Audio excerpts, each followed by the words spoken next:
I'm glad you're going over a lot of the details of how. I think is because everyone is going to do this. You might not want to be a prepper.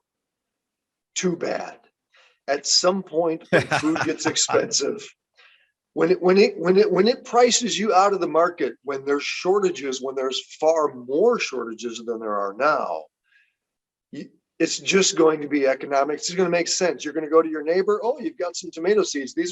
We're going to transition into this lifestyle where we grow food.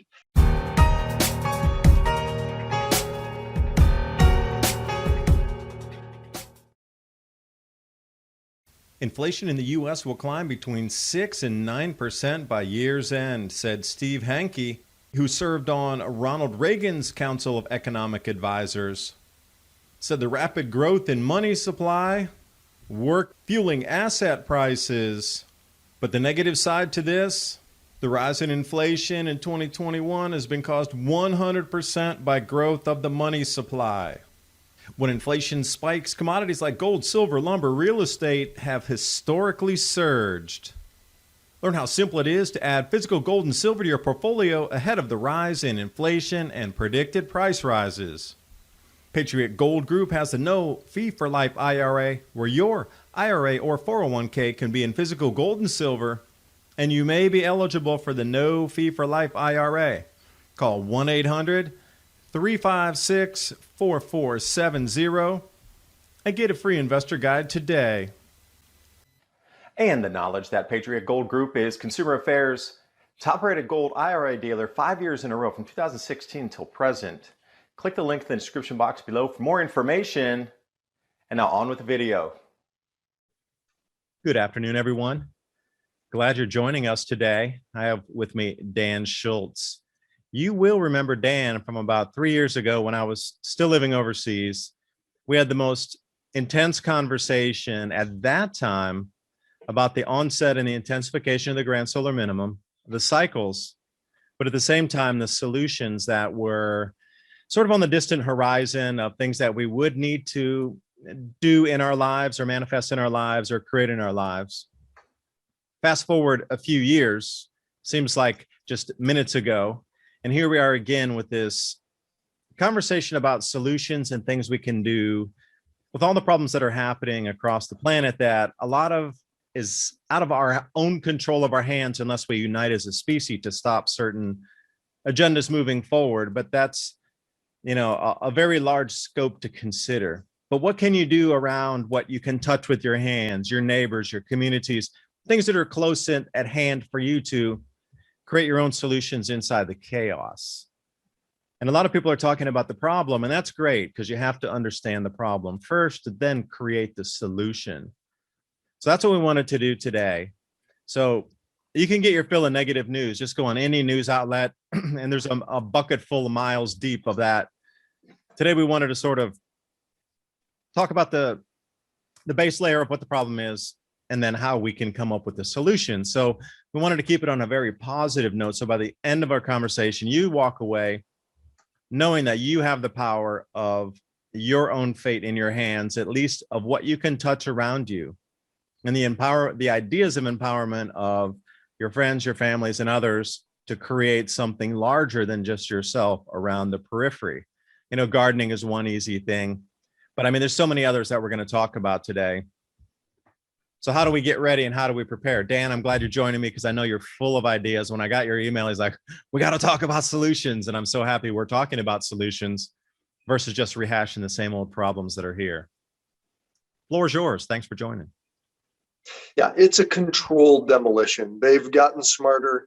They know the people at the top have all the information that you and I have. They know about they probably got AI programs and so much more detail. They know how this is going to collapse. And whether it's the food system, whether it's the depleting of the soils, the financial system, whether it is this war cycle, they know, and anybody can do this. Anybody can open up the history books. You look at the 1600s, from 1645 to 1715.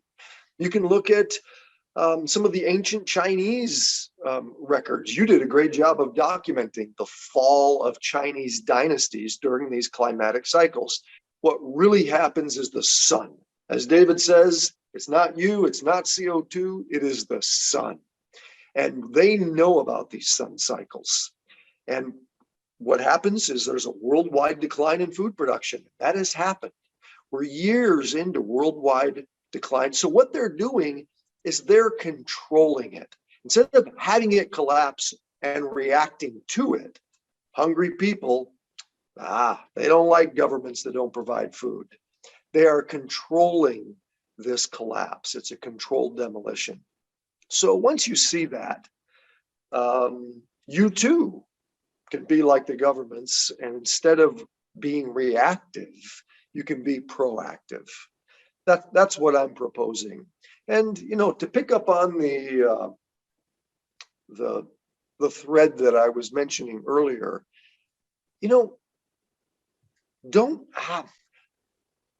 we're in the spirit of finding great people who want to do what we're doing. We've got our 160 acres, it's in the mountains. We've got gravity-fed water systems. It's one of the advantages of living in the mountains. We're looking for people that want to do it because it's smart, but really what we want is people who are doing it for the good reasons, what I call the good reasons, because it's soulful work. It's healthy to do that. When you know exactly where your food comes from, there's something super satisfying. I had some guests come through a few weeks ago, and they were interviewing me on our sustainable living project. And they said, it kind of surprised me. And they said, what is the deepest lesson you've learned in doing this? Like, I surprised myself by saying, off the cuff, it's that when you plant the apple tree and you fertilize it, we fertilize with wood ash and human manure, and you cultivate it, and then 10 years later you pick the apple and you eat it. And then we use composting toilets. So you go in the toilet, you compost that, you put it on the apple tree, you eat the apple. There's this cycle that everyone knows about intellectually, but you're really a part of the earth. It's super deep. It's super satisfying. You eat the apple with a smile on your face, far more so than when you go to the grocery store and buy an organic apple, or even if you buy it from a farmer, when you create it. And so there's just something beautiful about it, that I have this appreciation for the lifestyle and the project of being smart about what's happening in the world. So true. And as you plant, as we were learning with the tiniest of seeds, like arugula, for example, before we put a little bit too much seed out, and became such a giant overgrown forest of arugula that it almost grew too fast and we weren't able to utilize it. And a lot of it went to seed and bolted, and that's great. We got in a little bit extra seed. But learning that skill set of putting, deep beds of mulch down, or really being precise with the seed placement to get rows, and just doing it better each time, and being able to produce more in a smaller space, faster and more easily with less work. It's like a Rubik's cube of you, nature, and the plants. And then each day, and if you go away for 2 or 3 days and you come back and you notice how much it's grown, and that, picking our own tomatoes, we got about 10, 15 pounds of tomatoes, 10 or 12 pounds. I didn't put it on the scale, but it was 2 giant bowls from just yesterday of reds, purples, and, sandwich tomatoes. We got a bunch of different types and aromas and whatnot. Yeah, the spinach. Yeah, the same way. The arugula is the spinach, and I'm growing Gainura, which is a longevity herb, and trying to get that in the right place and figure out where the sun's correct in the mornings, and 2 different gardens in different shade locations, and these different things. No, that's what I'm talking about. Your Gainura is the Japanese spinach. Yeah, that's I it. just That's got it it. in. Yeah, and there's several different types, and you can order Yeah. that online. In Asia, Yeah. it's quite easy to find. It's everywhere. Any gardener pretty much has it. You can go to any grandma over there, and she has Gainura. You can pinch off one and then go home, pot it, and it'll start growing. While out here in the U.S., it's quite more difficult to find. So I ordered mine online. They sent it to me wrapped up in some wet paper, and then I ended up planting it out. I got probably about 90% to take. But then you got to think about Moringa oleifera, the Gainura, and then I would say spirulina algae, because you can buy the bulk, like 4 pounds or 5 pound bag, 1 pound bag, whatever. But you got to think about these micronutrients and superfoods as we're moving through, because that's going to be a lot of what your diet is lacking for most people. Is going to be the micronutrients, minerals, and vitamins that keep your brain, and then also the fats. So when I see a thing of duck fat or goose fat or lard, I'll pick up an extra 1 or 2, because that will stay good in a temperature controlled environment, especially in a sealed container. And, lard, my grandma used to cook with lard, so I'm familiar with it. If you never use lard, then it's going to be a brand new animal for you. And you'd be like, what is this white stuff that melts when you put it in the pan? Like, if you didn't grow up with that and you didn't have grandmas from the 1940s and whatever that used to cook home style, like saving bacon grease and, rendering fat and these kind of things are going to be foreign concepts to you. But you're going to need to learn them, because keeping your brain full of fat and nutrients and vitamins so you can think correctly. When others are malnourished, they're going to be making mistakes. They're going to be slow. They're not going to be cognitively as fast as you are.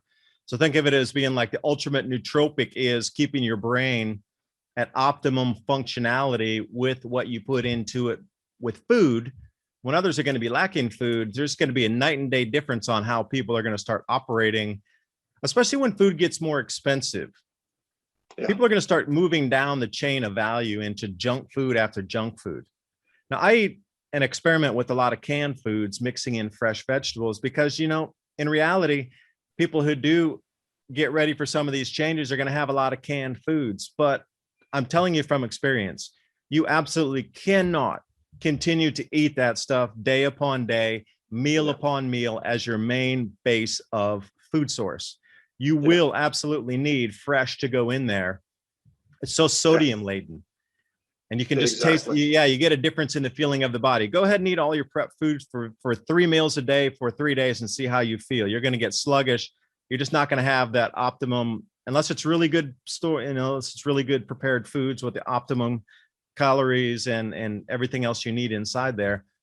But existing off cans of beans and, powdered this and boxed that. Yeah. I'm glad you're going over a lot of the details of how. I think because everyone is going to do this. You might not want to be a prepper. Too bad. At some point, when food gets expensive, when it prices you out of the market, when there's shortages, when there's far more shortages than there are now, it's just going to be economic. It's going to make sense. You're going to go to your neighbor. Oh, you've got some tomato seeds. We're going to transition into this lifestyle where we grow food. When food prices double, triple, quadruple, tenfold, we're all going to do this. So we may as well start. My suggestion is it's a matter of degree.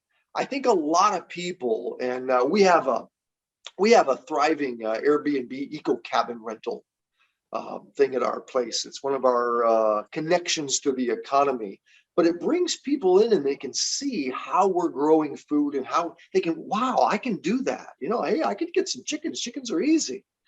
And my suggestion to them is just start.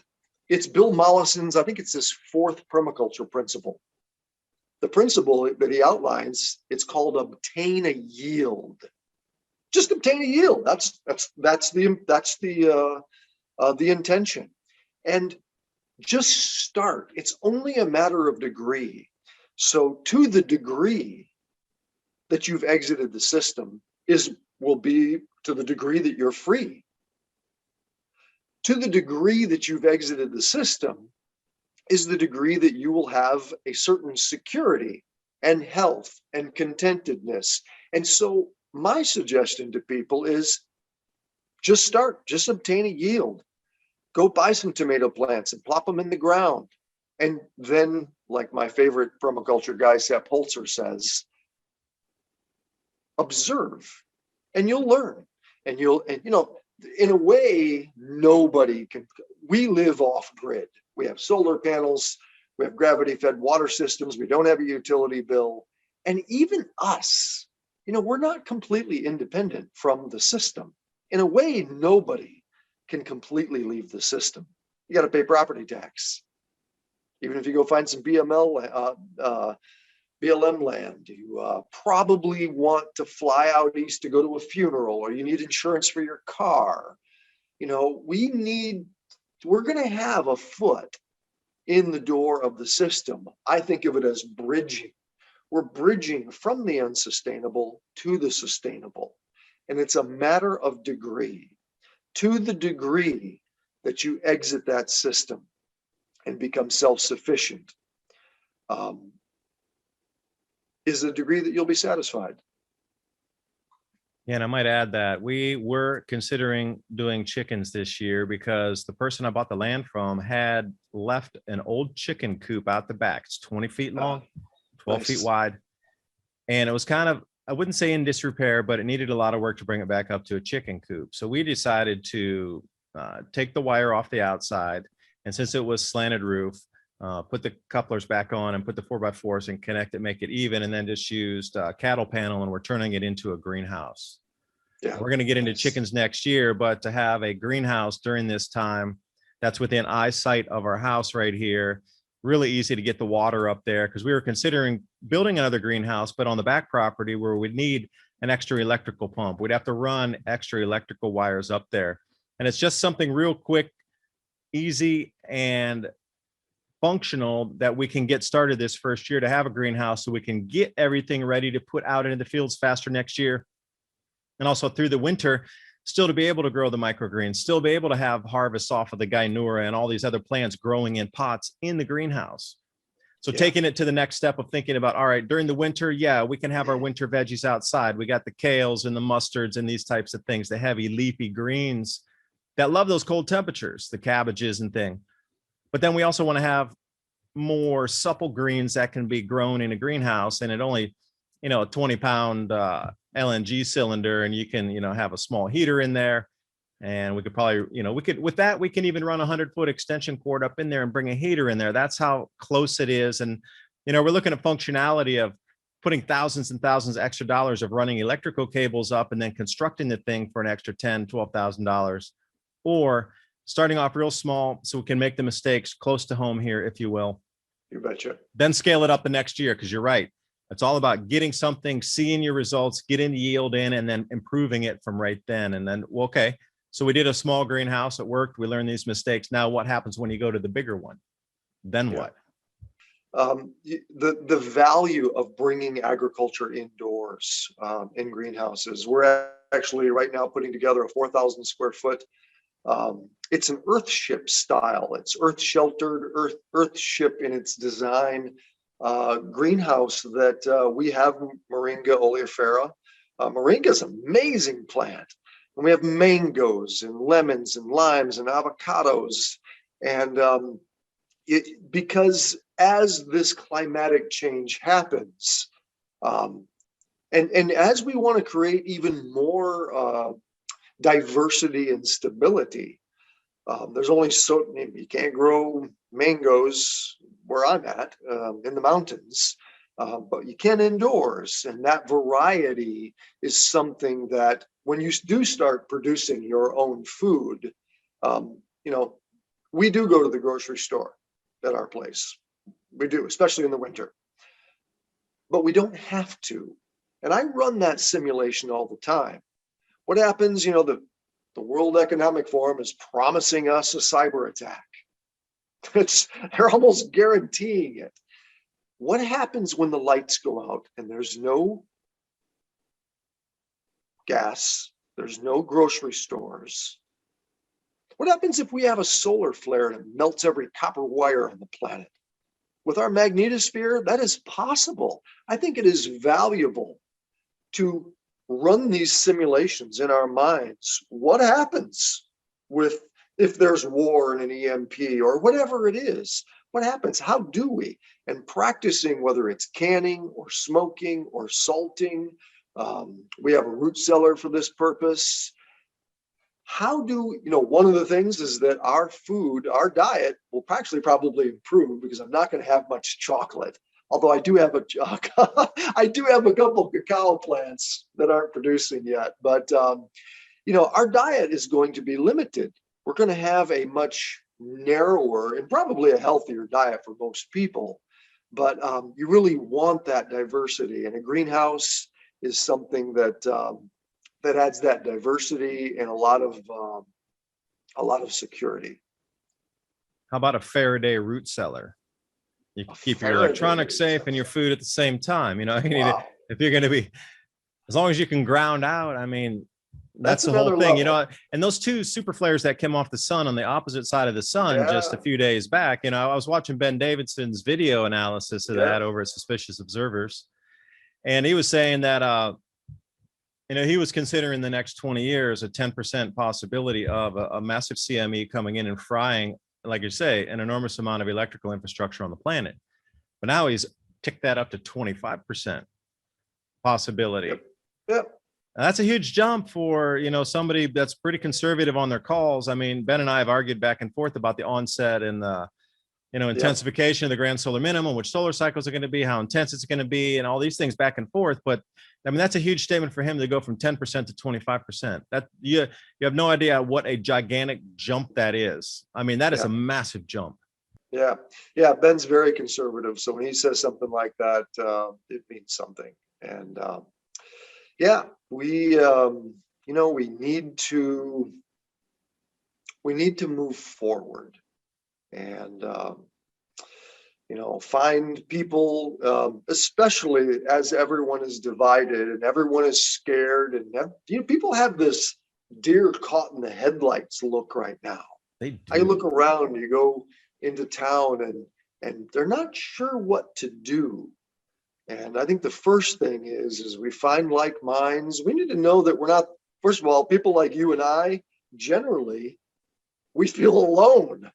And one of the first things we can do in this times of turbulence, however you see it, even if you believe in global warming, is to find our tribe more than ever before. We need to find our tribe. We need to find our people. We come together. It's the new math of 1 + 1 + 1 + 1 = 15.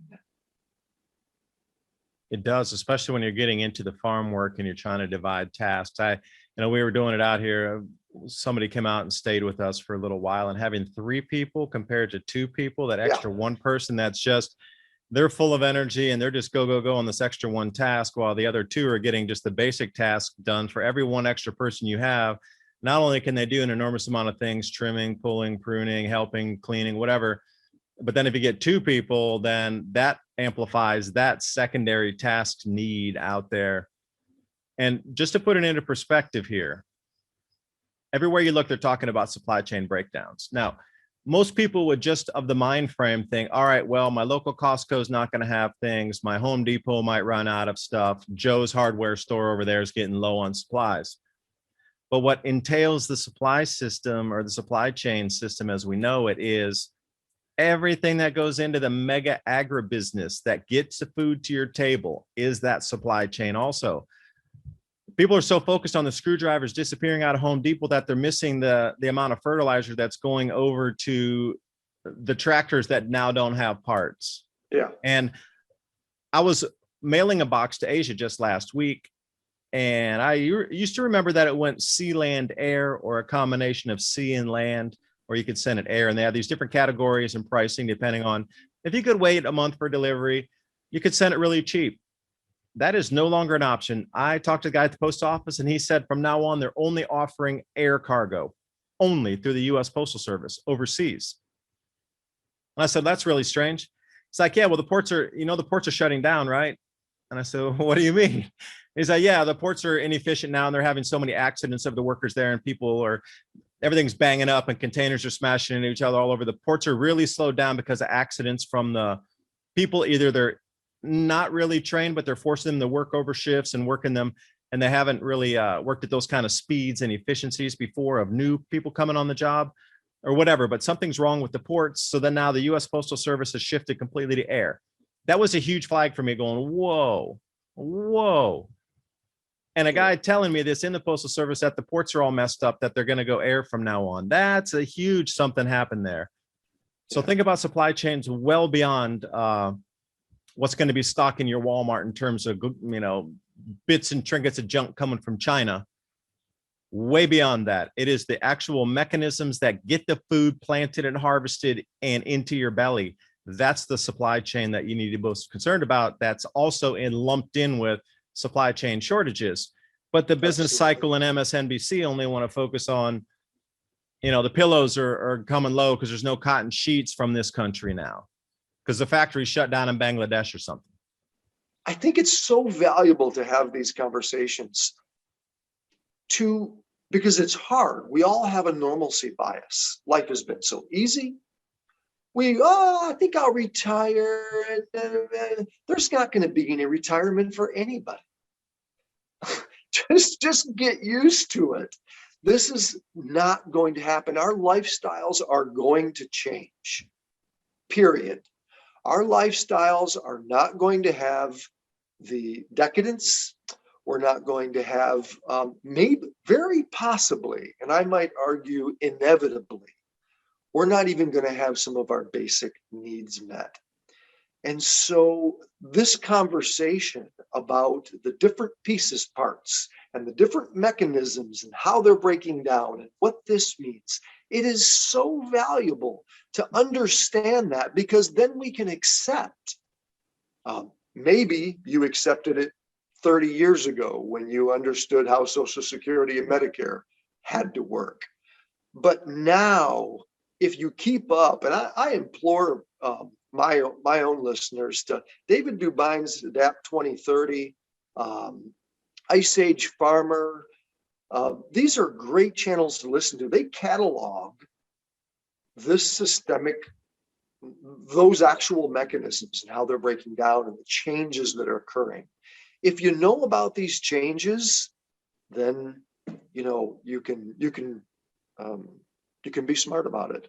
Yeah, I have so much appreciation for what you've done, David. Yeah, appreciate that. Because that's the kind of thing that keeps me going, is people saying, it helped my life, or you betcha. My family is much more well prepared now, and we think we can get through this because we found your channel last year, 2 years, 5 years ago. Yeah. But you have two ways to approach this right now, and what you just said is so true. Like things are changing now, and the change mechanisms in play. So you have two ways to approach it. You can either embrace the change and then roll with it and find that freedom in your life of preparing your own foods, having your community, changing your lifestyle to ways that where you have much more, input into the passion of your life versus, like you say, stuck in a cubicle. Or you can sit on the other side of the spectrum going, oh no, life is happening to me, not from my input. It's just everything slamming me negative. Oh, they're going to mandate this. You need the pass to go there. You're going to have to do this. I need my kids to do that. I can't move here. I can't go travel there. I can't do this. Oh, poor me. Mm-hmm. You got two choices in this. And this, elitist club of, like you say, World Economic Forum, they have told you the broadcast of where they want to take society. Now, I'm not a fan of this. I believe that if 8 billion people started resonating their thought frequencies in a different way, they would be relegated to the dustbin of history. So they do not want the organization of peoples, regardless of your skin color. They want that. That's how they divide.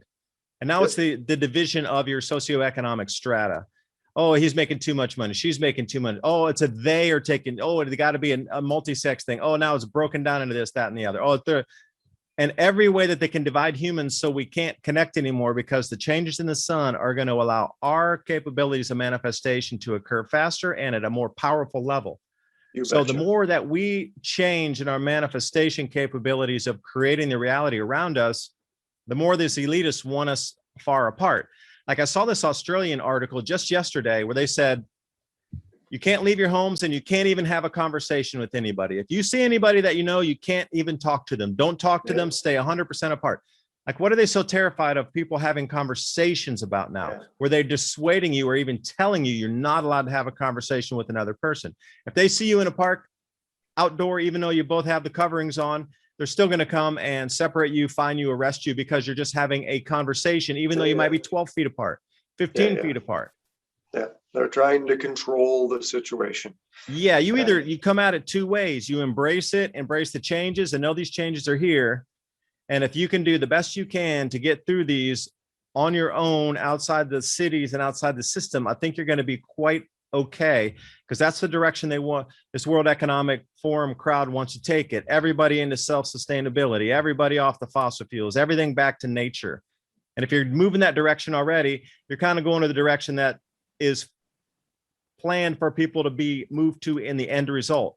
Now, the nefariousness of how they're doing it is quite something else that I don't agree with.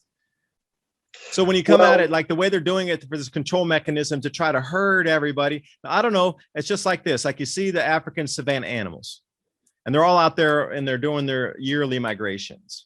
And the lions and the other predators are quite good at herding the animals to go a certain direction, because then they're setting up the traps. But there's a segment of those animals that are like, we see through you lions. We're going to go to the left over here. Everybody else is going right. Yeah. So it's kind of like what they're doing already for society. Like the people who already escaped out here to the countryside, we're going to be the last people touched, the last people affected. They're going for the cities first. And if you think they're not, I'm sorry, you're not awake, or you're completely dismissing the fact of things that are happening right now. You need to get self-sufficient and super fast. And Dan, I'm going to add one last thing. Like, how do you get to these communities? Because people like myself and others around here are kind of leery of just letting any old person come in that's not, hey, I want to join. Hey, I want to come in and work on the land. Okay. But yeah, there's 500 other people behind you that said the same exact thing. So how do you, there's a huge, I should say, like tippy-toey, touchy factor going on out here in the countryside of there's an enormous amount of people want to get out here, whoever was here already. And now there's a tidal wave of people want to come out. So A, where are these communities? And then B, how do you choose who you might have come out and stay on your property out there and then help? And how do you get this trust factor built in versus somebody out of desperation versus somebody who really has a skill set that wants to become part of this thing building for the future? I studied communities before I started this project. I went to visit 26 communities and I spoke to over 150. And the first thing is you need to have an application process. And after you do it for a while, we have 35 to 50 woofers per year. We just opened it up during the pandemic to long-term membership. So we've had this application in play for 10 years anyways. And that's what it's all about. I have found this whole pandemic thing, I have found it to be fascinating. It is such a sociological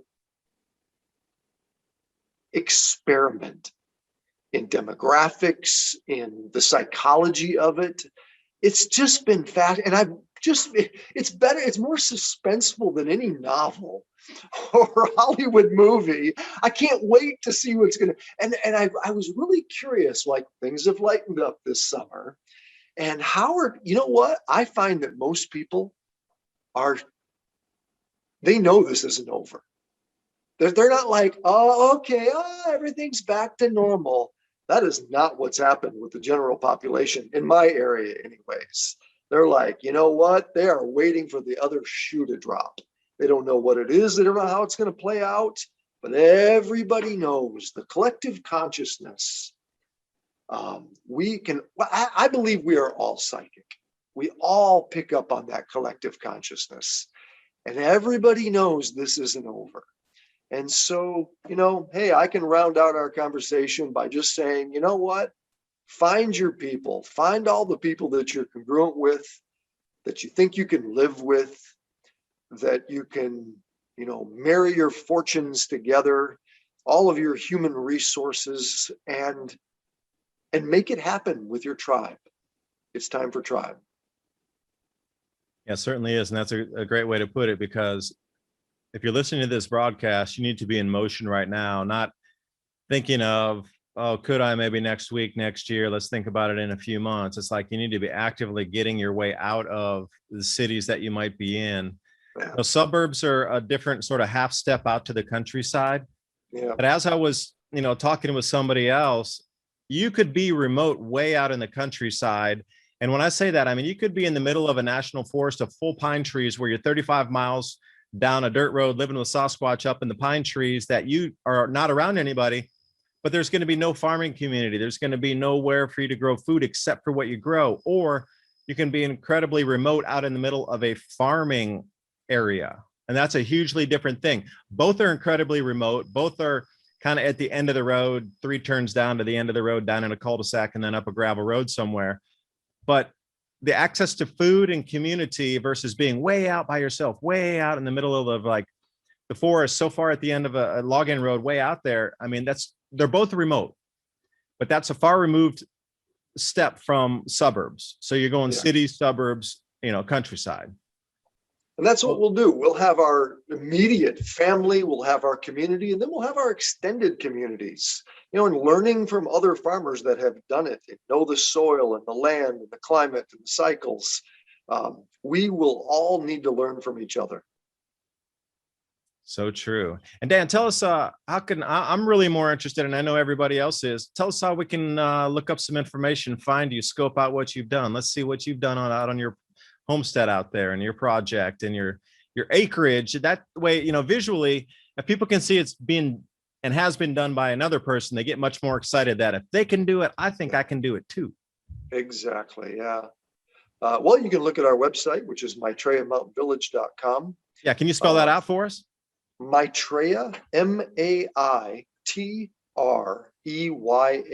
Mountain Village. Maitreya is a Sanskrit word that means friendship and loving kindness. I just happened upon that word one day, and I just went, wow, that's got to be a big answer to all of our problems. If like Dalai Lama said, he said, my religion is kindness. I just love that. So Maitreya Mountain Village is our sustainable living project. It's 160 acres surrounded by a national forest. Up here in the very northwestern tip of California, about 20 miles from the ocean. We got the redwoods here, the Smith River Canyon. It's really beautiful. I think that's going to be important. People's exercise capability, either running from threats of danger or running to and address an emergency and being able to help by sprinting somewhere to help with an emergency, And even the endurance of being able to walk 20 miles, to have the fitness to, the new high intensity interval training is where it's at as far as, increasing our heart variability. It's such a meter of health. And it's time for that. It's time to stop indulging and stop eating Cheetos and to get healthy and fit, and so that we all can be potent, so we can handle the challenges that are here for us. Again, I've been talking with Dan Schultz, and I hope you got something out of our talk today that can help you move forward in your lives. Really know that you can create something and you don't have to be stuck in this fear. The fear is for you to maybe fall into that trap, but know that there's edges of that trap that you can grab onto, climb out of it, and you just don't have to fall in there, that there's other ways to live, other ways to exist, and fulfill yourself. And I don't know if this is a planned push for humanity to make us all move that direction of fulfilling and following dreams, or getting stuck in the fear. And those that break out of that chrysalis are welcome to do whatever they want to do, and everybody else will be like the control mechanism. The mind is only in the cities, and if you do get out, they'll be unharassed out in the countryside. I'm not sure how it's going. I'm just throwing an idea out there. But anyway, do appreciate you for joining us today. And if you have any questions, leave them in the comment box below. And hopefully Dan and myself will be jumping through there to look and see what people's comments are. And as always, reach out to Dan if you have any more questions about their project on property. And as well, out here in East Tennessee, we're looking for some people to stay out with us. So appreciate your time. Bye for now. Thank you much.